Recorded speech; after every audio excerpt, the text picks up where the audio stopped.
Remember the prophecy. Samson, chosen by the living. روایت ہے کہ حضرت شمعون علیہ السلام بہت بڑے حق پرست زبردست شجاعت رکھنے والے بہادر تھے۔ ان کے بدن پر سر کے بالوں کی طرح بہت زیادہ بال تھے۔ اللہ تعالیٰ نے ان کو قوت بہت زیادہ عطا کی تھی۔ دریائے روم کے کنارے پر ایک شہر اموزیہ واقع تھا جس کے بادشاہ کا نام فوتا تھا۔ وہ بہت بڑا کافر تھا۔ اس نے ایک مکان عالیشان دریا کے کنارے تیار کروایا۔ اس مکان کے بڑے بڑے ستون تھے اور وہ اس میں اپنا جشن منایا کرتا تھا۔ حضرت شمعون علیہ السلام 4 مہینے ہر سال اس بادشاہ سے جا کر لڑائی کرتے تھے اور اس کافر بادشاہ کا 6000 لشکر تھا۔ حضرت شمعون علیہ السلام سے وہ لشکر بھی لڑا کرتا تھا اور حضرت شمعون علیہ السلام بہت جری اور بہادر تھے، اس لیے اکیلے ہی اس کافر بادشاہ کے لشکر میں گھس کر ہر مرتبہ تقریباً 1000 فوجی مار آتے تھے اور کثیر تعداد میں مجروح کر کے آتے تھے۔ پھر اس کے بعد وہ اپنے گھر میں جا کر عبادت برابر کرتے رہتے تھے اور 4 مہینے برابر خلق خدا کی ضیافت بھی بہت کرتے تھے اور اللہ تعالیٰ ان کافروں پر ہمیشہ ان کو غالب رکھتا تھا۔ اسی وجہ سے تمام کافر ان سے عاجز رہتے تھے۔ ایک روایت سے یہ معلوم ہوتا ہے کہ حضرت شمعون علیہ السلام کی بیوی بڑی نیک بخت اور پارساں تھی۔ ایک دن کافروں نے آپس میں صلاح کی کہ حضرت شمعون علیہ السلام کی بیوی کو کچھ فریب دیا جائے۔ تب بادشاہ اموزیہ نے فریب کر کے کسی شخص کو خفیہ طور پر شمعون کی بیوی کے پاس بھیجا۔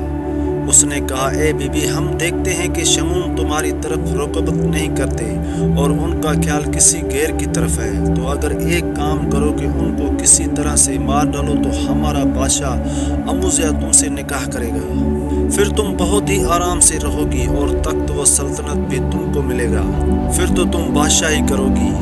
بس عورت ناقص عقل نے دنیا کے گھر سے کہا، جو تمہارا بادشاہ حکم کرے گا میں ویسا ہی بجا لاؤں گی۔ تب اس نے ایک رسی اس کو دی کہ جب حضرت شمعون علیہ السلام رات کو سو جائے تو تم اس رسی سے باندھ رکھنا اور پھر ہماری طرف خبر کر دینا، ہم اسے اسی حالت میں بادشاہ کے پاس لے جائیں گے اور وہی ان کو مار ڈالیں گے۔ بس اس مردود کے کہنے سے حضرت شمعون علیہ السلام کی بیوی نے اپنے پاس رسی چھپا کر رکھی۔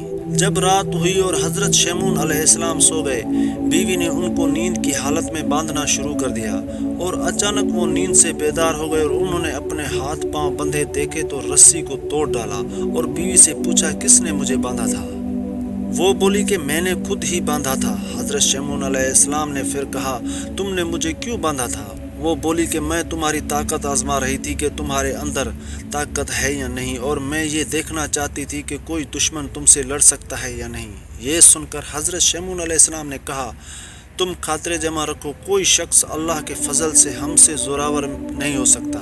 پھر 4 مہینے کے بعد حضرت شمعون علیہ السلام اس شہر میں جہاد فی سبیل اللہ کے واسطے گئے اور پھر وہاں سے لڑائی میں فتح حاصل کر کے واپس تشریف لے آئے۔ پھر بادشاہ اموزیہ نے حضرت شمعون علیہ السلام کی بیوی کے پاس لوگوں کو بھیجا۔ وہ بولی، میں نے اس کو باندھا تھا لیکن وہ بڑا ہی زوراور ہے، اس نے رسی توڑ ڈالی، تم لوگ بادشاہ سے جا کر کہو۔ چنانچہ ان لوگوں نے پھر واپس آ کر بادشاہ سے کہا۔ پھر بادشاہ نے بہت سارا مال و دولت دے کر ایک لوہے کی زنجیر حضرت شمعون علیہ السلام کی بیوی کے پاس بھیجی کہ اب اس زنجیر سے اس کو باندھ رکھنا اور پھر فوراً مجھے خبر کر دینا۔ دوسرے دن شمعون علیہ السلام کو ان کی بیوی نے لوہے کی زنجیر سے باندھا۔ جب حضرت شمعون علیہ السلام نیند سے بیدار ہوئے تو انہوں نے اپنے ہاتھ پاؤں زنجیر سے بندھے دیکھے۔ یہ دیکھتے ہی انہوں نے اپنے پاؤں ہلائے تو زنجیر ٹوٹ گئی۔ پھر اس کی خبر بادشاہ کو پہنچی۔ بادشاہ اموزیہ نے کہا کہ لوہے سے کوئی چیز اور مضبوط نہیں، آخر میں اس کے باندھنے کی واسط کیا بھیجوں؟ اب تو صورت یہی ہے کہ اسے کہو کہ جس طرح ہو سکے اس کو میرے پاس بھیج دو۔ پھر انہوں نے حضرت شمعون علیہ السلام کی بیوی سے جا کر کہا۔ وہ بولی، بہت اچھا، میں کچھ تدبیر کروں گی اور پھر آپ کو کہلا بھیجوں گی، آپ سب خاطر جمع رکھیے۔ ایک دن حضرت شمعون علیہ السلام لڑائی سے واپس گھر میں آئے اور اپنی بیوی سے ہر طرح کی باتیں کرنے لگے۔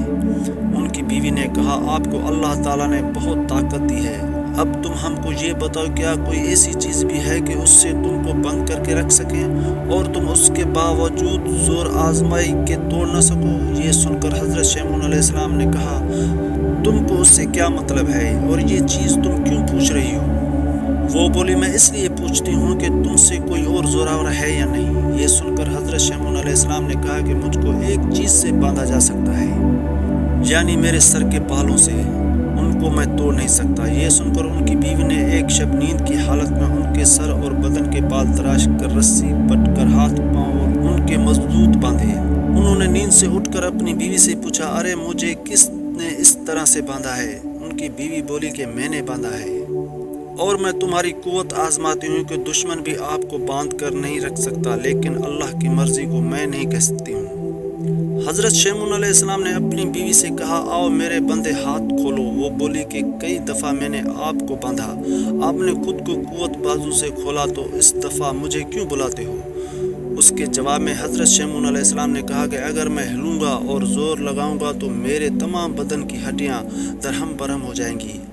بس ان کی بیوی نے جب معلوم کیا کہ بال کے بند توڑنے کی ان میں طاقت نہ رہی، پھر بادشاہ اموزیہ کو خبر دی۔ یہ سنتے ہی اس معلوم نے 1000 مرد جنگی شتر سوار بھیجے۔ انہوں نے آ کر حضرت شمعون علیہ السلام کے ہاتھ پیر ناک کان کاٹ کر ان کی آنکھیں اور زبان نکال کر اور اونٹ پر لاد کر بادشاہ کے پاس حاضر کیا، اور سب کافر کہنے لگے کہ اب ہم سب شمعون سے محفوظ ہو گئے۔ جب ان کے ہاتھ پاؤں کٹے ہوئے اور زبان کٹی ہوئی اور آنکھیں نکلی ہوئی اور صرف ان کا دھڑ باقی تھا بادشاہ کے سامنے لے جا رکھا، تو کوئی شخص ان کافروں میں سے کہنے لگا، میرے باپ کو اس نے مار ڈالا ہے، اور کسی نے کہا میرے بھائی کو اس نے مار ڈالا ہے، اور پھر ایک شخص نے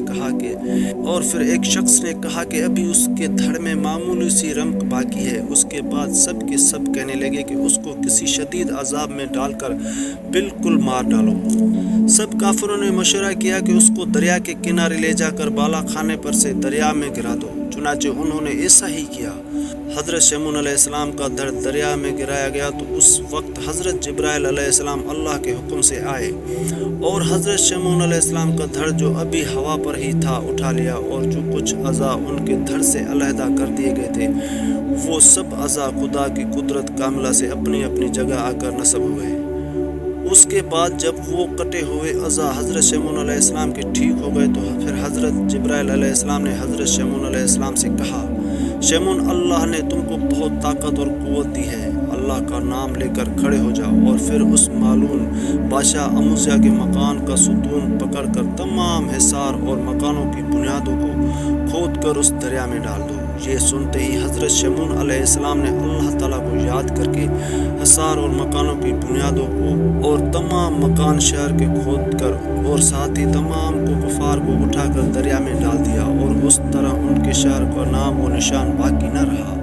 اور پھر اللہ تعالیٰ کا شکر بجا لائے اور اپنے گھر واپس آ کر اپنی بیوی کو مار ڈالنے کا قصد کیا، تو اس وقت حضرت جبرائیل علیہ السلام اللہ تعالیٰ کے حکم سے آئے اور انہوں نے اللہ تعالیٰ کا پیغام دیا کہ اللہ تعالیٰ تم کو فرماتا ہے کہ اپنی بیوی کو مت مارو اور کوئی اذیت بھی مت دو، کیونکہ اس نے نادانی سے بادشاہ کی صلاح سے تم کو باندھ کر اس کے حوالے کیا تھا۔ کیونکہ عورت ناقص العقل ہوتی ہے، تم اس کی یہ تفسیر معاف کر دو اور اس کے ساتھ نیک سلوک کرو، اللہ مالک ہے۔